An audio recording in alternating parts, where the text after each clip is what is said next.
Hi guys, I've got something to tell you about goal setting. So there's two ways that you can set goals. You can set money goals or you can set activity goals.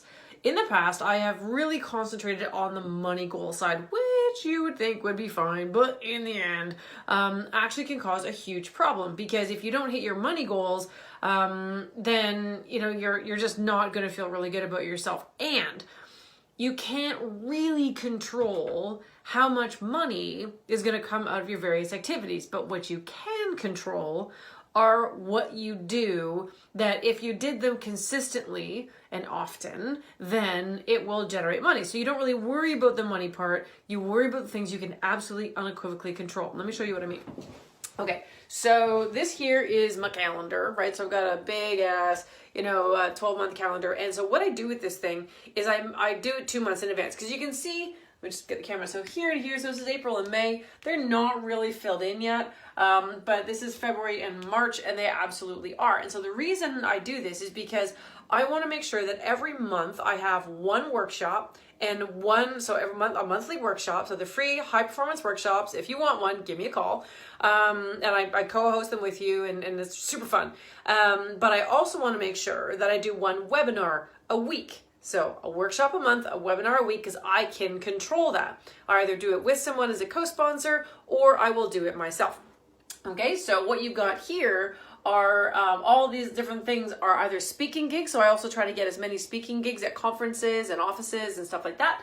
And then we've got webinars in here, and then we have actual conference, like where I'm going away. So March looks a little bit like there's not so much going on with conferences, if you can see that, but that is an entire week of a conference.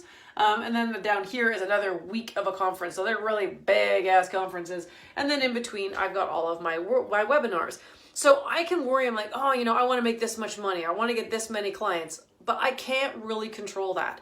What I can control is my schedule. I can control how much time I put into accomplishing these things, because I know that these particular activities will result in business. So all I need to do is remember at the things that are going to drive new business and do them as often as I possibly can. Russell Brunson, when he first started ClickFunnels, if you're familiar with Russell Brunson, love that guy. When he started, he did the same webinar. Let me just put this down so it's not waving all over the place. 61 times, 61 weeks in a row, he did a slightly different version of the exact same webinar. And he did that even if nobody showed up, or if maybe one person showed up. Eventually, hundreds of people showed up, and I don't know if you've seen his stuff, but it's absolutely amazing. He's a multi-millionaire and helps a ton of other people also to do what he does in terms of build something, get new clients, and quit the 9 to 5. I'm not a huge 9 to 5 fan. It totally works for some people, but not for everyone. And yet when you're going from a 9 to 5 out of it, it can be difficult. So that's his MO, which is great. But the point is, when you look at the really successful people in the world, like the truly, honestly, not just like because they make a lot of money, but because they care, they're helping other people, and they're doing something that matters to them. So in their minds, how they have defined success, they are at their absolute peak. So if you're wondering how those people got there and then how they stayed there, it's through stuff like this. It's through identifying what makes money for you. So there's 1,000 ways for you to either get a promotion in your work or to get more business. What are the activities that you can do that will generate the most business for you at the highest profit? And then you just figure all the activities that are nascent in that, and you do them as consistently and as often as humanly possible. So if you're sitting at your desk going, I don't really have a lot of business, or I'm stuck in my career, jot down the activities that you can do that, if you did those things, would get you where you want to go. Don't worry about the money. Don't worry about the position that you want, right? Worry only about the things you can 150% control, and the other stuff will naturally come. So I hope you found this really helpful for you. If you have started doing your planning for 2020 and you're staring at so I had a call. This is a really funny story.